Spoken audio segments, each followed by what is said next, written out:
என்ன மாரி உணவு பழக்கங்கள வந்து ஃபாலோ பண்ணணும்? ஏன்னா நெறைய பேருக்கு டயட் சார்ட் போட்டு குடுக்குறீங்க. அவங்க அத கண்டிப்பா. ஃபாலோ பண்ணி அதுலேருந்து நெறைய ரெமிடீஸ் பார்த்துட்டு வராங்க. ஸோ அந்த உணவு பழக்கங்களோட ஃபர்ஸ்ட்டு வாதம் பாதிக்கப்பட்டவர்கள்லேருந்து நம்ம வந்து போயிடலாம். கண்டிப்பா. இப்ப வாதம்னு எடுத்துக்கிட்டிங்கன்னா, அது வந்து நரம்பு மண்டலம்.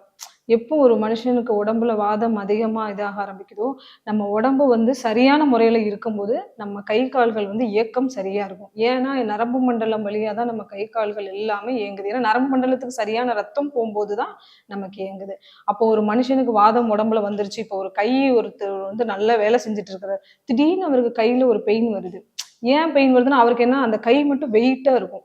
அப்ப அவர் யோசிப்பாரு, இந்த கைக்கும் இந்த கைக்கும் ஒரு வித்தியாசம் இருக்கு. இது மட்டும் ஏன் வெயிட்டா இருக்கு அப்படின்னு யோசிக்கும்போது, எங்க வந்து வாயு கலக்கும்போது வாதம் வந்து ரத்தத்துக்குள்ள இதாகும்போது தான் அந்த இடத்துல என்ன ஆகுதுன்னா ஸ்டக் ஆகுது. இப்ப பாடியில நேரா பிளட் போறதுக்கும், அந்த வாய்வான குப்பையும் வாதம் வந்து எங்க இருக்குன்னா, அங்க ஸ்டக் ஆயிடுது.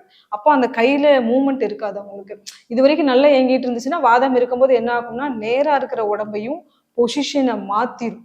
நேரா இருக்குன்னா, அவனுக்கு வாதம் கரெக்ட்டா செயல்பட்டுட்டு இருக்குன்னு அர்த்தம். அப்ப சொல்றாங்கல்ல, என் கை திடீர்னு திரும்பிருச்சு, என் கால் திடீர்னு திரும்பிருச்சு. சில பேருக்கு பெருவிரல் திரும்பிரும். கை ஸ்டக் ஆயி அப்போ வாதம் ஸ்டெபனா இருந்தா தான், சரியான வாதம் உங்க உடம்புல இருந்தா தான், உங்க கை, கால்கள் நேரா இருக்கும். நரம்பு மண்டலம் சீரா செயல்படும்.